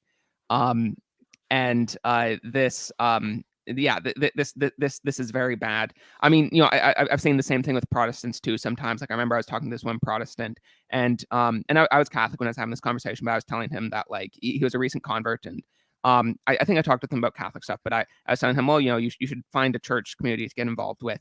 And he said, you know, I want to, but the problem is none of them believe what the Bible says. And yeah, right. Yeah, Isn't that the whole point of Protestantism? And Protestantism has kind of a bludgeon to this in the fact that like most of us, a lot of more of the, I don't want to say liberal, but not mainline, not high church Protestant sects really do just kind of say, oh yeah, church is like basically if you have a study Bible group, it's the same thing, which it's not, obviously. But it's a lot easier for us to kind of make a community out of it, which is not the same thing as a church. Community is not a church, but a church is always a community if done correctly. Anyways, so we don't fall into that as easily, but I know I did. When I was living in DC, and I it was kind of just a cope for me, because I was working really hard, and I just didn't make enough time for, you know, my faith. I didn't put it in the foremost of importances in my own like personal hierarchy, which was lazy, and I kind of supplemented that by like saying, oh, I pray a lot and I read the Bible, but it still, like, you can't substitute that with, you know, it is a commandment to go to church. You have to go to church, and you can try to read your Bible, and then you can try to pray the problems that come with not going to church away. But you know, you really should gather with two or more in his name, and with the Holy Spirit, and there isn't a substitute for it. So it is very problematic to just kind of be like, oh, there's no good churches near me. But I know there's plenty of good churches that were in DC. So it was kind of like a cope for me at the time. But thankfully, I've grown out of that, and I found a really good body here where I'm living now. And yeah, there's no excuse for it for anybody, in my opinion. Yeah, yes, totally. I mean, a couple other examples. One, I remember seeing one comment from a dude online who was wanting to be Presbyterian. And I remember he had a list of 4 things he wanted out of a Presbyterian church. I can't remember what they all were, but 2 of them were one was mandatory head veiling for women, and the other I was knew you were going to say exclusive that. solemnity. I knew you Yeah. were going to say that. Oh, that's so awful. Yeah. And Hey yeah, guys, I gotta get going here no right no now. worries. Do you want to show your channel at all? Yeah, subscribe to the Politicrat. I'm 145 subscribers away from 1K. Finally.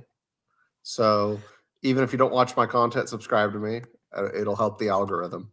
Thank you. Honestly, I'm not sure if that's true. I think it might hurt It's the not true. algorithm. Absolutely not true. Does it not? Is it not true? It's not true. You want subscribers to click on the video.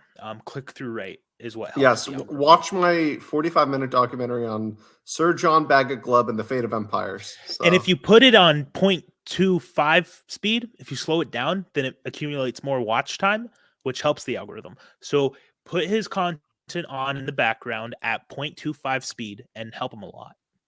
Yeah, well, what we need to do is to form Chinese view farms for Settlers Lament content, where you have like these Chinese people setting up like 50 Settlers Lament videos at a time, all at like 0.125 speed, so I can get maximum viewage. Do that for everybody, all of us, me, Exactly. David, Carson. No, I mean just Settler. me, honestly, just me. Yeah, it's just Settler. It's so over. Have a good day, Politicrat. All right, thank you. Yeah. You as well. Nice meeting you, man. Bye bye. But yeah, no, And- the exclusive solemnity, that exclusive solemnity and head veiling, and yeah, this is just like super autistic, and I actually am pro head veiling. It's just Yeah. like refusing to go to a church over that. It's I know it's and this is definitely a Catholic thing too. Another less uncommon than sedevacantism, a common Catholic form of it would be people that refuse to go to mass if they can't get to the Latin mass. Oh yeah. And I've definitely seen that before. Actually, I remember one time seeing this with a person who I looked up where they lived, and they were like, "Oh, there's no Latin mass close to me," and there's like a Latin mass like 20 minutes away. It's like you just haven't looked, man. And there's this one church in DC that I should have gone to. It's actually called Capitol Hill Church. It's like super close to the Capitol, and they have a program called 9 Marks, which is basically a church category forum. It's a forum for churches. They rank the churches based on the 9 marks. You know, they have their 9 marks for a church that makes a healthy church and a body that you should attend. And you know, I should have just gone there, obviously. But like, it's just a cope. It's a cope. Oh, there's no good church near me for a lot of places. You just don't look hard enough. And right now I'm driving 50 minutes on Sunday night and Wednesday to go to a good church that I like in the area, like that I believe has good teaching. And so time, you know, for me, I'm blessed in the fact that I have the ability to transport myself that far in a economically sane manner.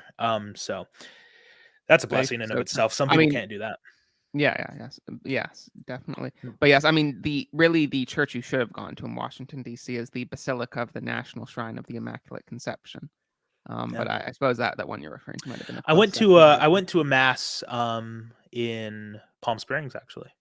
Do not receive the Eucharist, please, until you become Catholic. Oh, I didn't. I don't even we do communion every Sunday at the church I go to now, and I don't do that because I'm not a member of any church at the moment. Do they require the communion token?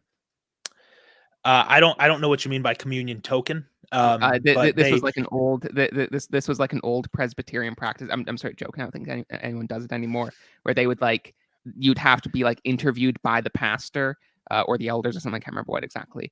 And they'd give you a token if they do communion quarterly, 4 times a year. They'd give you a token. Then you'd have to present the token when it came up time for quarterly communion.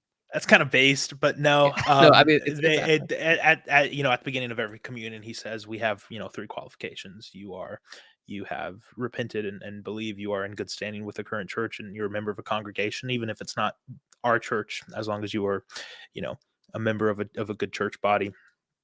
And then the third one is that obviously you've been baptized you've had a public confession of faith. So it's not very not very exclusive. Like a lot of people fall into that category. But I do not, because I have not become a member, and I've only been here for like I've only been attending that church for a month. So but anyways, Okay, based. Sorry, we're gonna say something. No, I was going to react to the Charlemagne comment. Traveling is the right of all sovereign citizens. The ability to travel. Always say you are traveling and not driving. So true. I agree. That's so true. I'll ride my bike for 3 hours just to go to church after they take my car. You'll never take my car. Especially if it's a gas stove car. No, it's better. I take premium gas only. That was a mistake. I should not have bought that. It's a good car. What your car can't run on normal gas? Yeah, it's 91 octane. Okay, I've never heard of this before. But What? I'm not the car guy. Canadians. It's a German car. It's pretty common. Every gas station in America basically. No, I mean, like, yeah, the gas stations have like premium gas and stuff, but I've never heard of a car that like requires premium gas. Are you poor? I mean, I'm sorry. maybe. I'm sorry. I'm joking. I've only grown up. This is the first car like in the whole family that's this way. But yeah, it's as far as I can tell, at least my dad probably had a car back in the day. Like it's a diesel truck. I'm not my car, but like a diesel truck, you know, an engine can only take diesel. Like some cars can only take 91 octane, 93 octane, 80, 90 octane. Like there's different, it'll mess up the engine. It's not like horrible for it, but it will eventually deteriorate the engine and stuff. It's no, okay. Yeah, it's good to know. But very interesting. Well, I feel like that's more or less it for the. You don't want to start like the DC perspective settler lament like podcast like today. Yeah, I mean, sure. Okay, so let's talk more about contraception. Of course, that's what we are your thoughts on like I don't actually disagree with you. I think your position is based. I think you're correct. You know, contraception bad. Yeah, no, I mean, to be clear, like when I always go after Protestants for this, but you know, it's not like you don't have to be pro contraception if you're Protestant. That's why I'm going after you on it. Like I'm not trying to convert you. I mean, I am, but like on that specific issue, I'm not trying to make you Catholic. I'm just trying to make you correct. Have you ever like successfully converted anybody over the internet? Yes, yeah, I have. I mean, I've had different levels. I mean, obviously you don't convert people. God, yes, the Holy Spirit. So yeah, because they were infallibly predestined from all eternity. So true. So true. But that is the Catholic doctrine. To be clear, I'm not like making a Calvinism joke. Yeah, right. But yes, yeah, no, I mean, I've converted multiple people in different ways. I mean, there's at least one person I can think of where it's like sort of stereotypical in a way you probably wouldn't expect it to normally happen, but like what you might expect is like a stereotypical evangelism where like the dude was like 100% not Catholic. I debated him a few times and then he became Catholic. But it doesn't normally go like that. Normally it's just like, you know, dragging someone a little bit closer. And I think I've done that quite a few times. I've had lots of people on the channel tell me that I influenced their conversion in some way or another. I mean, also there's been many times when I've just berated people when they've said, you know, Settler, I'm considering becoming Catholic, but I'm not really sure what to do. And I'm like in their DMs telling them how to sign up for RCIA, telling them they have to do it tonight. Email the RCIA director, do it. So I, like I said, it depends on what exactly you mean, but I've had at least a few instances. That's cool. I feel like it's just people are so, you know, dug in their heels in on these things, especially Catholics from my experience. And I haven't really talked to that many Orthodox people. Prudentialist, obviously, but him and I both kind of operate in the same way. Like we really appreciate talking about our theology in person and discussing like ideas in person, but online, especially in front of an audience, it's like it's weird.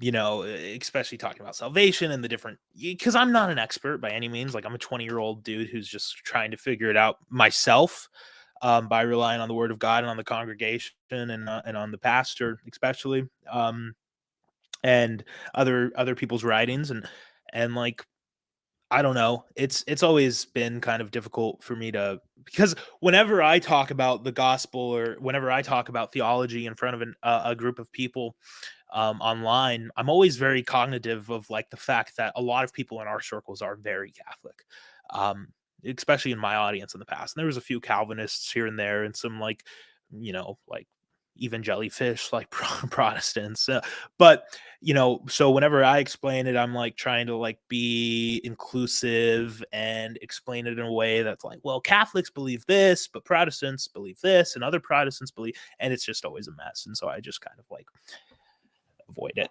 which is like the bad thing. Like, I tell people like the very basic, like, you guys should get involved in church, you should submit to the Lord, you should repent of sin, and this is sin XYZ, like, you're sinning if you're doing these things. But beyond that, like, if I'm going to start like talking about predestination and other things, like, I'm just not there yet. Like, I just haven't focused enough on it.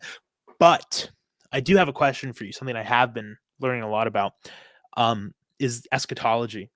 And I'm interested in what is like the Catholic, like pretty standard Catholic view of eschatology. Are you guys are like pre-mill typically, right? No, like on-mill. Oh, really? I don't think I think pre-mill would be so. This is something I'm not particularly well educated on Catholic eschatology. Mhm. This is something I've asked around for, and there isn't. It's interesting because especially in evangelical circles, eschatology can really be a big thing. Like I sometimes, jokingly say that in the evangelical church, the chief dogma is the rapture, with the divinity of Christ coming in as a second.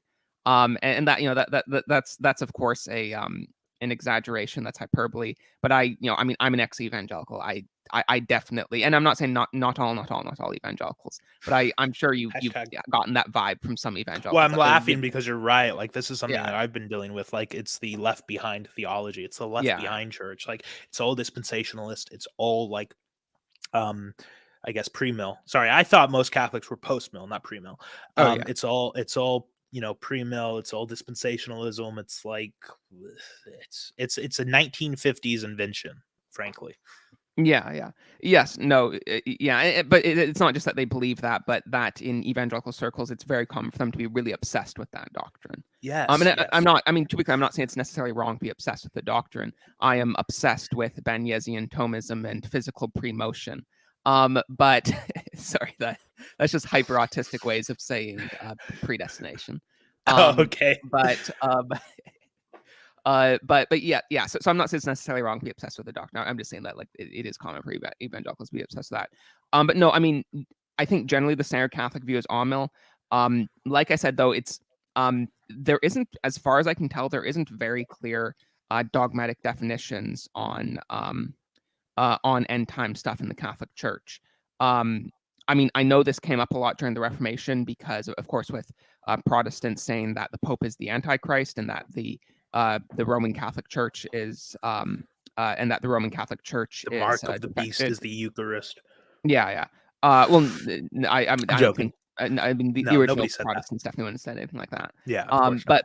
But still, no. Like the Pope is the Antichrist stuff, and with the belief that the Church had defected. Those are definitely things that were. I think both those were explicitly condemned at Trent. That the office of Pope is perpetual. Well, that the office of Pope is perpetual and can't stop existing was defined at Vatican I, in the 1800s. And that the church is perpetual and the church cannot stop existing. The church can't defect and become like an agent of the Antichrist. I think that would have been talked about at Vatican I also, but I think that also would have been in Trent. But so those are like eschatology related. But as like when it comes like the pre-mill, post-mill, all-mill stuff, I mean, I personally am post-mill, at least until I find any dogmatic commitments that would make me have to not be. But that just personally was I find the most convincing. But it's just really not a topic that Catholics talk about a lot. So I think you are probably free to hold. I mean, the rapture of the church definitely is not possible with other Catholic views. Yeah. Again, with the church, because Yeah. Catholics Well, I believe don't. the church will always I'm. exist. Yeah, I don't believe in the. I'm basically on though at this point. I think, Yeah. and it's still something I'm like. It's so complicated. I mean, Yeah. you read the book of Psalms, Daniel, Revelation, the book of Isaiah, the prophecy, and then you tell me like you're confident in your eschatology. Like, okay, thanks. Yeah. It's really difficult. It's tough to wrap your mind around, but I'm like, the reason I'm so interested in it is because I work in politics. We care a lot about the course of civilization and the way things are going. And the question is, and this is something I was talking to James Anderson White, who's another fantastic YouTuber you should follow and subscribe to. And he does a lot of like kind of self-help, like conservative based, like, hey, do stuff that's good. Like he's a really great, like kind of my vein of like Protestantism as well. A good guy and a good friend of mine. And he had a video that was talking about the future, and I messaged him afterwards, and I was like, "What's your eschatology?" He was like, "I don't really know. It's in my opinion, it doesn't really matter a whole lot. I just like care about like at the end, God is victorious and convert souls." And I'm like, "Okay, yeah, I agree with that." But the reason I ask is because the way he was talking about the future in the video made it sound like he was like a-mill or like maybe post-mill. And the reason I said that is because a lot of premillennialists get stuck in this idea, which premillennialism means that like God will come back, the earth will continue to decay into sin until God returns and rapture happens, and there's tribulation. It varies. Whereas like a-mill seems to be of the belief that we are growing the kingdom of heaven on earth, that we are in the millennium. It's not that the millennium doesn't happen, it's just that we are in the millennium and the 1,000-year reign of God has already been instated, but it's not a literal 1,000 years, just like people say the world wasn't created in a literal 7 days, or people say that the world was or when God said he'll return soon. It's like, okay, well, what does that mean? What is soon? Like and it's tough to measure these things, and amillennialists don't really literally interpret all of Revelation as literal. They're more spiritually guided with it. But my large point of that was to be like, I think it matters a lot because the way we view the future impacts what we do in the present almost more than anything else. Which is why I've been so interested in it, like while working in politics, like because I grew up in a very pre-mill church, which was like, oh, things are just gonna get worse until God comes back. And it's like, that could be true, and like, okay, if it is, like, if that's the teaching of the Bible, then great.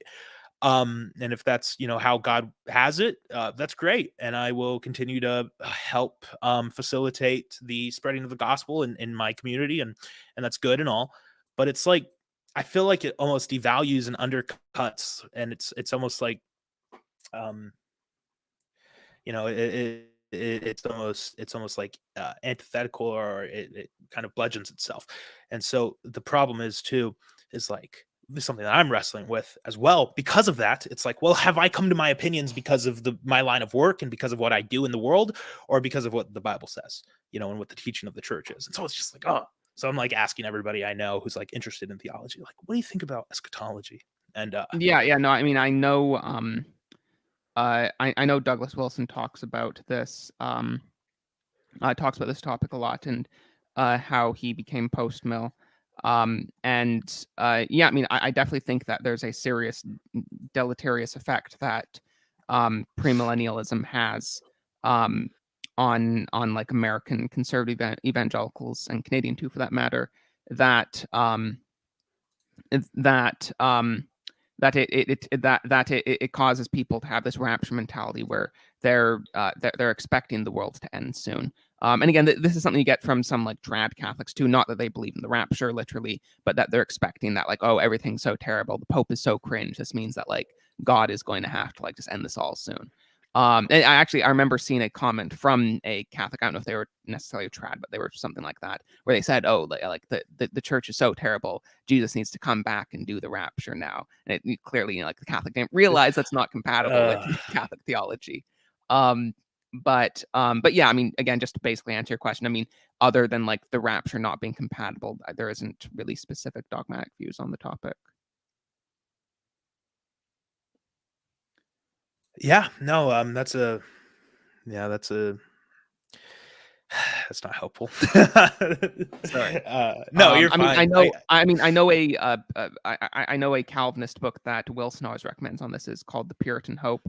I've never read it, but I'm I'll sure write it's that down. interesting. But yeah, I mean, Very good. I believe that book does specifically talk about how, like I said, I've never read it, but I think what it talks about is the sort of positive effect that postmillennialism has for a Christian community, in that having the presumption that the kingdom of God will continue to expand and expand in the world will give sort of a positive basis for Christian missions, and gives a more positive attitude. I mean, I personally found, why I personally am post-mill until proven otherwise. I mean, I found Psalm 2 to be pretty convincing, the like Right. post-mill exegesis of it. Yeah. But it's not. And I mean, just generally, like, reading the Bible, with post-millennialism in mind, I thought, it makes certain parts fall into place. But It's really easy though to read your thing, your view onto things, unfortunately. yeah, So you yeah, have so true. yeah. So true. I mean, that's why we Um, need an infallible magisterium. Okay. Yeah. Yeah, sure. Okay. Well, I feel that, but I think that Psalms is such a, because it's like you say Psalms 2, it's like Psalm 22, Psalm 42 and Psalm 16 have all been um at a not at a sermon I was at, I attended for a conference. We focused on these chapters, and it's actually funny too, because in my notes here it says that Psalm chapter 2 and Genesis are laying the foundation for the kingdom. Quote, I will surely give the nations as your inheritance. Like, so you say that with Psalm 2, like you kind of see the post mill, and I'm like, well, my pastor said that he interprets it as a pre mill text. So is this a previous pastor? no, it's current pastor. Or did I Oh, say post mill? I meant as an a mill text. Sorry, he interprets it Oh, as an okay. a mill text. Okay. Which is just like, yeah, no, it's so sorry. I mean, I thought I can't remember. It's been a while since I read the Westminster Confessions, but post mill isn't in the Westminster Confessions. I think that it varies. Same Oh. as I know I have not read the Westminster Confessions yet. I actually need to order it and get to that, but I haven't yet. I mean, so. you get it online. It's very short. I think it's about 40 pages. Yeah, no, I think you're right, but I could honestly just ask my pastor to like borrow a hymnal. It's in the back of all of them. So, yeah. But no, yeah, I Anyway. mean, it's just like, again, I mean, I agree that you can easily read your own theology into the text, but it's just, like in Psalm 2, it's, the question I just heard is like, okay, Jesus asks for the kingdoms. Well, that hasn't happened yet. So when is that going to happen? And I I one, I mean, there's several answers I hear to that. Like, one is that, like, this is referring to like spiritual power that like Christ has over it. It's not referring to like everyone converting. And I don't really, I mean, this is why I wouldn't say I'm a creationist, but I'm very sympathetic to creationism. I don't really like this like intense spiritualizing and allegorizing of the text. Yeah. I know if something seems straightforward to me, I want a really compelling reason to think it's not. And I mean, I do think there are sometimes things in the Bible that aren't straightforward. I'm not saying the Bible doesn't use hyperbole and doesn't use spiritual language sometimes. But it just, it just seems this does seem kind of straightforward to me. It's like, Yeah, well, if Jesus asks for the kingdoms, he'll get them. as I recall, and I'm using memory here, and so I'm sorry if I butcher this. I hope this isn't recorded. The objection to like Psalms 2 as like as a post mill, like the amillennialists have the objections to Psalm 2, and to like the post millennialist view is that the word nation isn't really being used in the way that Jesus and the apostles used it in the New Testament, in the sense that oh Lord, the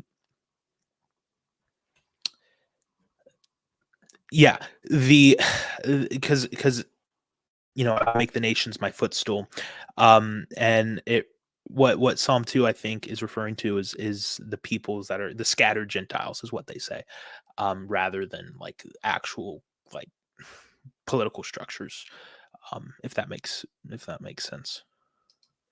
I'm Yeah, not no, sure I if that mean, makes sense. I'm not saying that's not possible. I'm just saying that like I generally opt for a straightforward reading of the text unless I have good reason otherwise. And I mean, I'm sure AML people would say they have good reason otherwise. It's Yeah, just, I mean, this is definitely not a topic I'm extremely interested in.